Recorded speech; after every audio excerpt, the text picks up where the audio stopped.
Alright mga kabsat, nandito tayo kay Attorney Enzo Recto.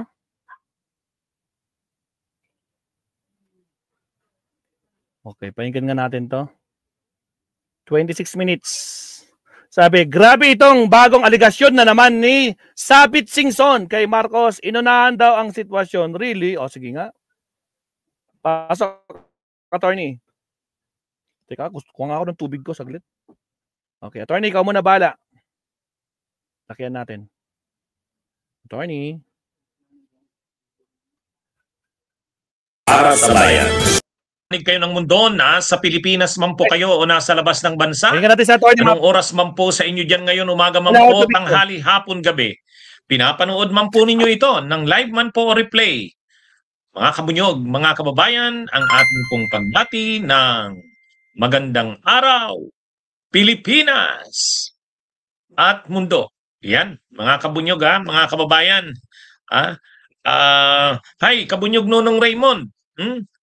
Magandang araw sa iyo. Salamat sa pag-send ng stars. Hi, kabunyog Agnes Putong, kay Randy Pabilona, Armando Cariaga, kay Zay Lumabaw, kay Angeles Barnhill, mga viewers natin yan sa Facebook.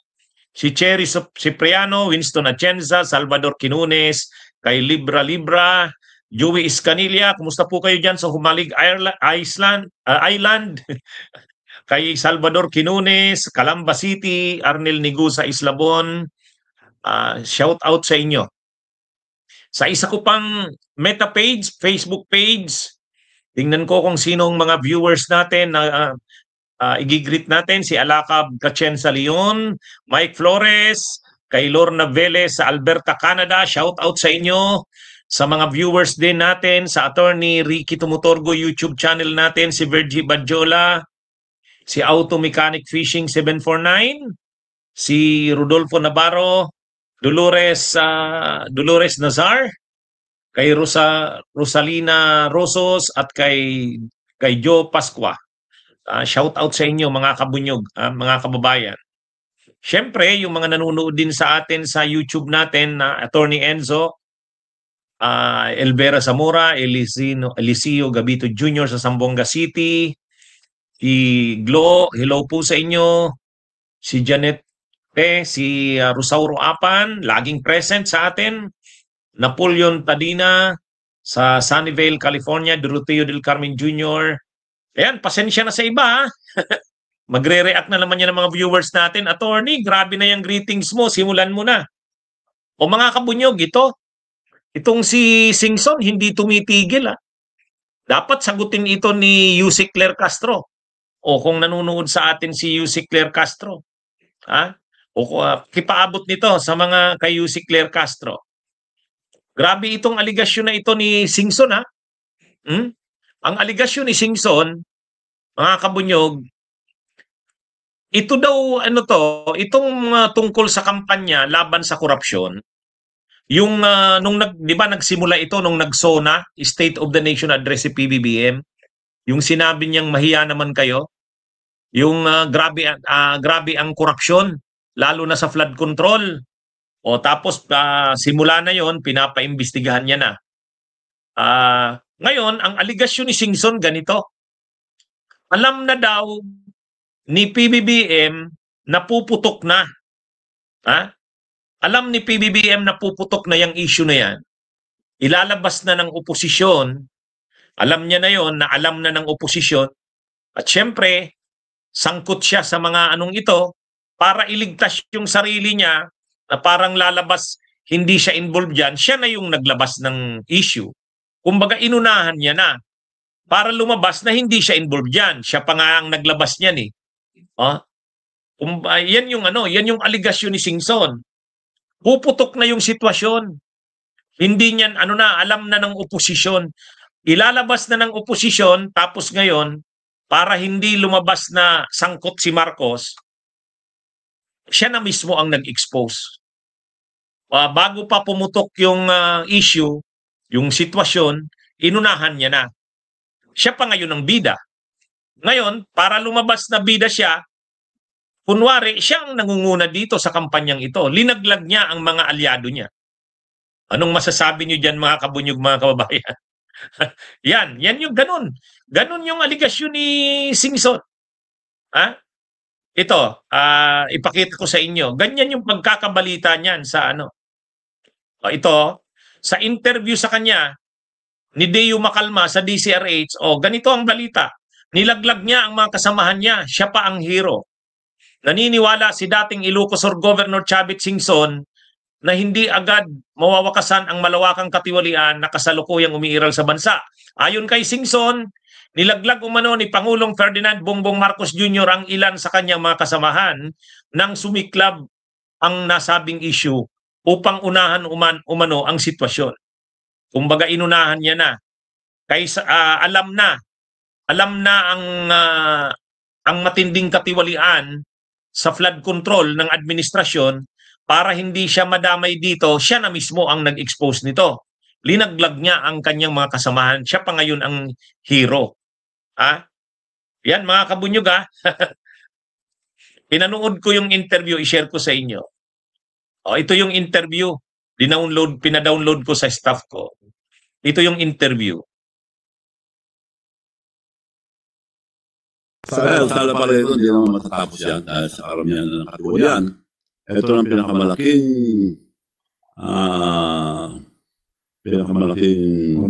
kalukuhan at pagnanakaw ng kamanambayan. Parang plinano Mula nag-umpisa siya, 3 taon lang inumpisa na nila.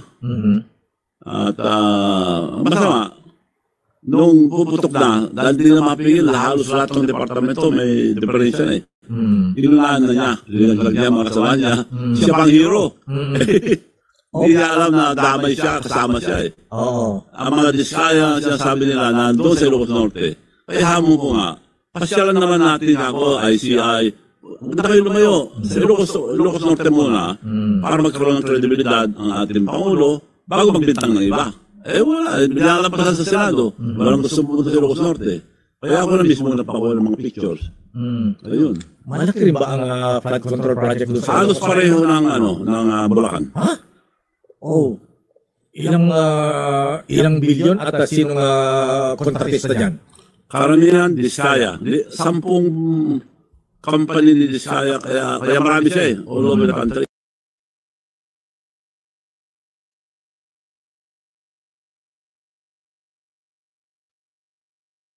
Napanood nyo mga kabunyog.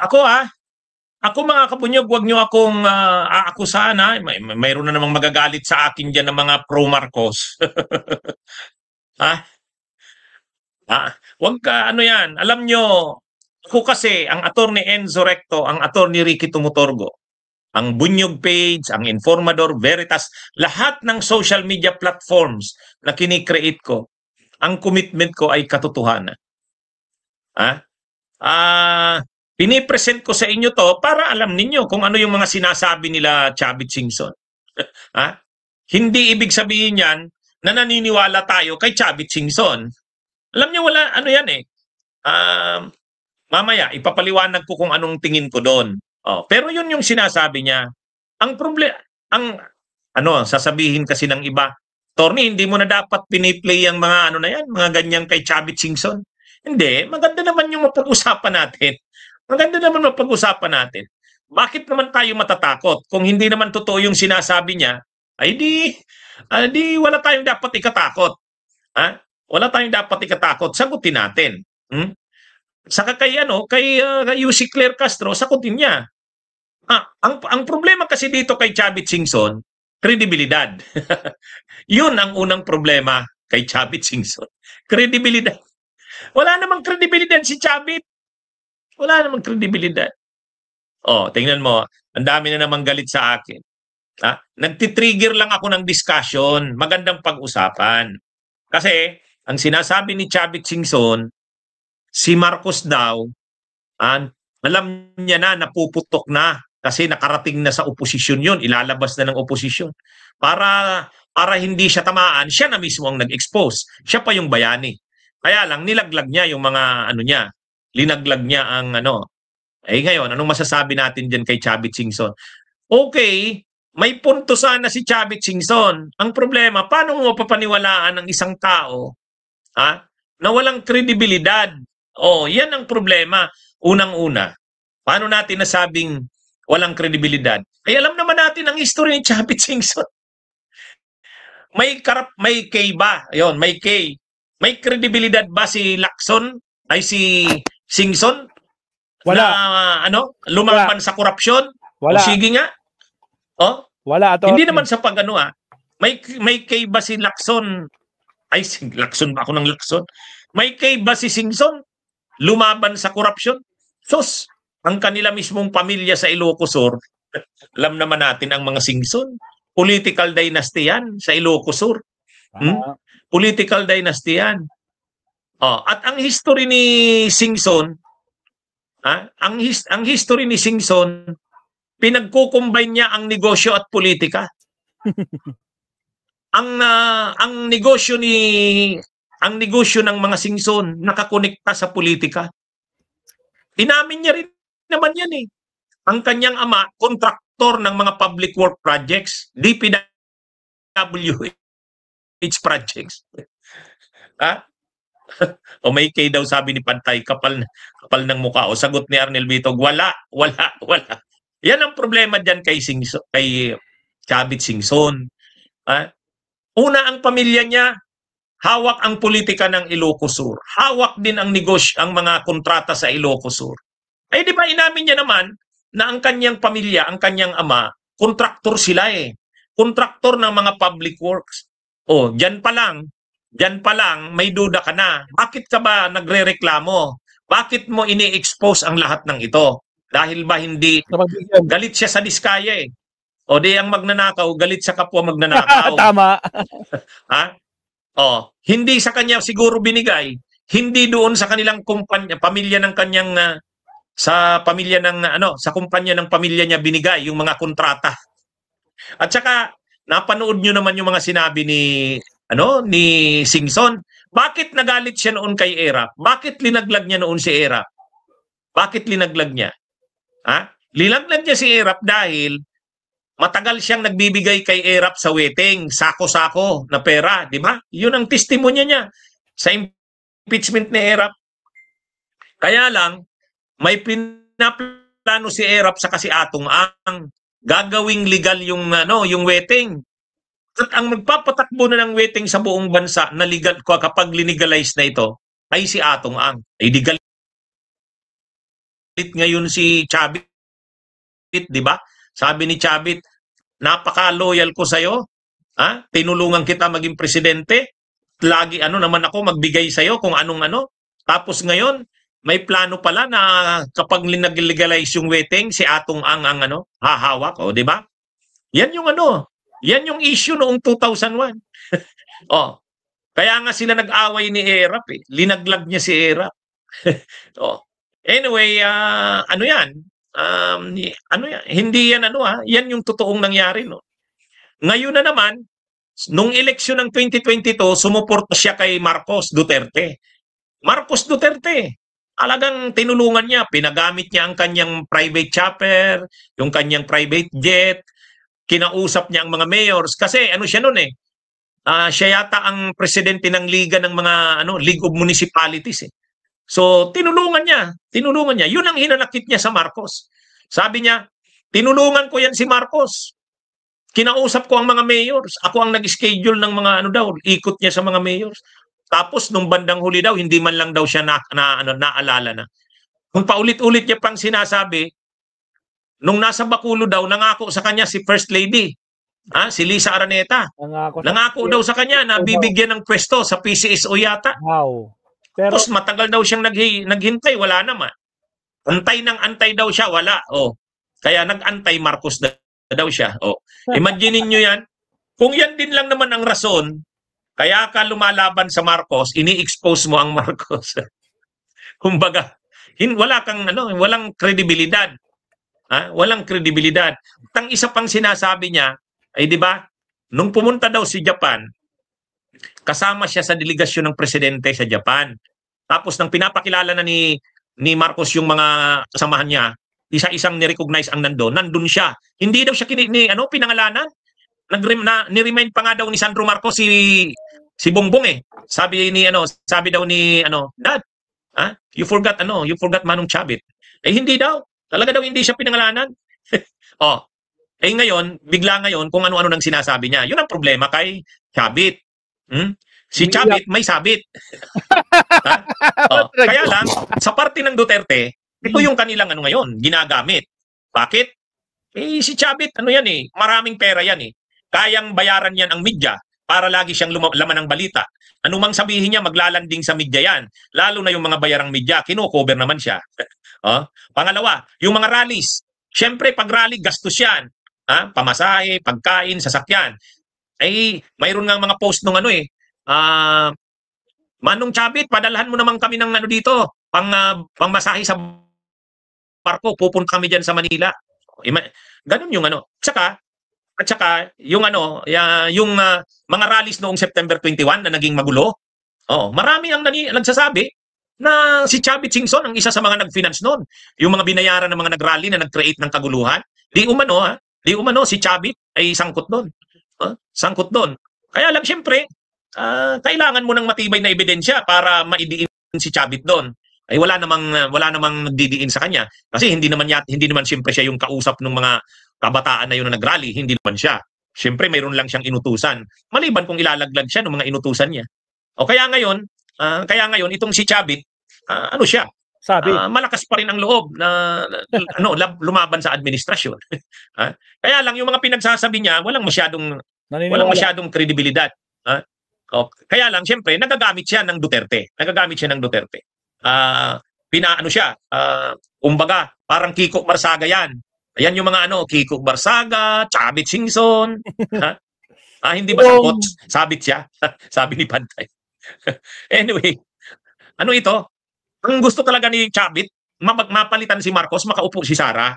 Kasi pag nakaupo si Sara, buhay na naman ang mga negosyo niya. Yung mga hindi binigay sa kanya ni Marcos, tingin niya, pag si Sara ang nakaupo, malakas uli siya sa gobyerno.